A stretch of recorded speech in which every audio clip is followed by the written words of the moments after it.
The Ecloga of Leo III stands out as one of the most fascinating legal experiments of the Byzantine Empire, not just because of its historical significance, but because of the ethical lens through which it approached law.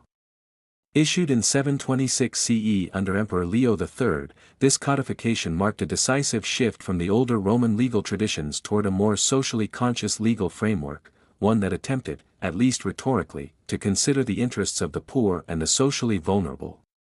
Unlike the monumental and dense compilations of Justinian, such as the Corpus Juris Civilis, the Ecloga was concise and practical. The very term Ecloga means selection or extract, signaling its aim, to distill the most important laws into a form accessible to judges, officials, and the general populace. Leo III's approach was rooted not merely in administrative efficiency but in a moral vision: law should serve the people, not oppress them. One of the most striking aspects of the Ecloga is its treatment of punishment. Roman law had long emphasized retribution, often through brutal corporal punishments, which were disproportionate and disproportionately affected the lower classes. The Ecloga, by contrast, replaced many of these penalties with fines or compensatory measures. For example, theft and assault, previously punishable by mutilation or death, were now subject to fines calculated according to the offender's means and the damage caused. This shift was revolutionary in that it acknowledged the economic realities of ordinary citizens and aimed to prevent the impoverished from facing catastrophic consequences for relatively minor offenses. In doing so, Leo III effectively introduced an early form of progressive justice, one that adjusted punishments to the social and economic status of the offender. Equally notable is the Ecloga's approach to family and property law. The code emphasized protection for widows, orphans, and other vulnerable groups, reflecting a moral concern rooted in Christian ethics. In cases of inheritance or dowries, the law often favored equitable resolutions that prevented the rich from exploiting the poor. Women, though still largely under patriarchal control, found in the Ecloga a measure of legal recognition that earlier Roman codes had not consistently provided. By structuring laws to safeguard the most defenseless, Leo III positioned the Ecloga as a tool for social justice rather than a mere instrument of imperial authority.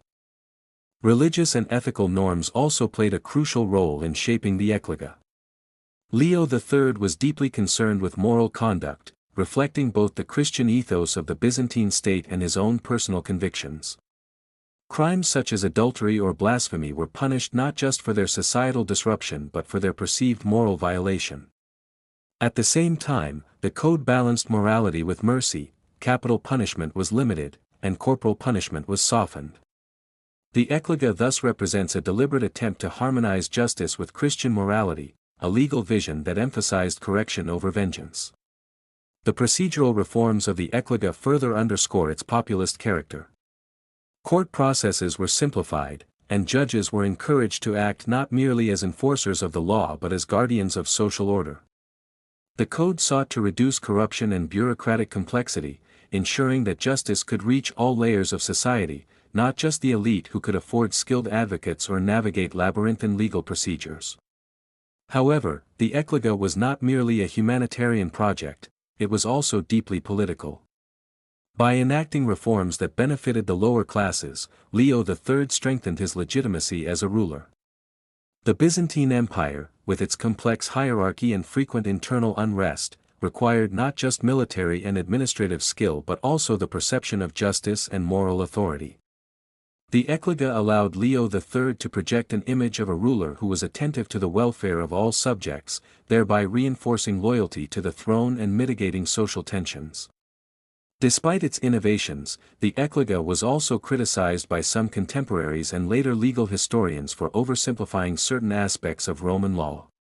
The code sometimes sacrificed technical precision for accessibility, leaving ambiguities that could be exploited by savvy litigants. Nevertheless, its ethical and social orientation left a lasting imprint on Byzantine jurisprudence and even influenced later Eastern Orthodox legal traditions.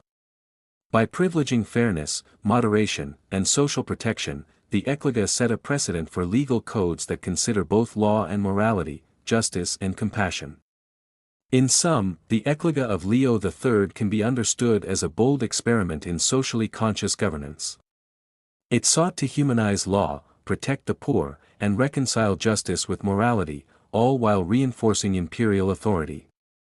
Its legacy reminds us that law is not only a mechanism for order but also a reflection of societal values, a tool that can either oppress or uplift, depending on the vision of those who craft it.